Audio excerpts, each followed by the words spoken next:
আপনার আপনার ঘটনার পরে বইটা কি হলো যে আমরা রাজনীতি চাই না, প্রথমে কি হলো যে আমরা রাজনীতি চাই না, তারপর কি হলো আমরা লেজুর ভিত্তিক রাজনীতি চাই না, আমরা অমুক চাই না তমুক চাই না। আচ্ছা ভালো কথা। আপনি দেখবেন যে কয়েকদিন আগে আমাদের 20-21 সেশনের ঢাকা বিশ্ববিদ্যালয়ের পাবেলকে সেখানে মানে 10-15 জন মিলে মানে আহ নৃশংসভাবে মারলো তারা, নৃশংসভাবে। মানে এইটা আমার মনে হয় না যে কারোর মধ্যে যদি মানবিকতা মানে ন্যূনতম কিছু থাকে সে এইভাবে মারতে পারে না, একটা ছেলের পায়ের নখ উঠাই দিতে পারে না। এটা জঙ্গিদের দ্বারাই সম্ভব, একদম ওয়েল ট্রেন্ড মেন্টালি প্রিপেয়ার জঙ্গিদের দ্বারাই সম্ভব। এই যে ঘটনাটা হলো সেখানে একটা মানুষ গিয়ে থামাইলো না।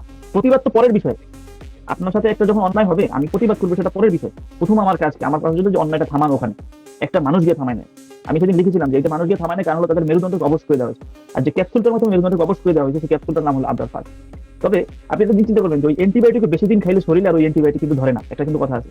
তো আবরার ফাজ মেডিসিন এখন বইটা কিছুটা ফিকে পড়ে গেছে, এটা এক সময় খুব চলছে, সত্যি কথা। এখন আবরার ফাইয়াজ যে একজন ভাই ব্যবসায়ী, মানে করেন যে আমি কি বলবো, সে তার ভাইয়ের এই ঘটনায় আমাদের সহমর্মিত আছে। এই কিছুদিন আগে সংসদেও এটা উঠেছে।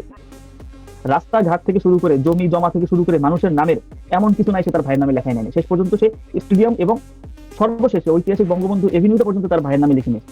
এরপরে বাদ আছে যে আমার এবং আমার সহযোদ্ধা স্বপ্নের বাপদাদার কিছু জায়গা জমি, and সেটাও যদি সে চাইতে এখন সেটা লিখে দিলাম, আর কিছু আর কিছু করার নেই। এরপর তার কিছু বাদ নেই বাংলাদেশে তার তার নেওয়ার জন্য। তো এই হলো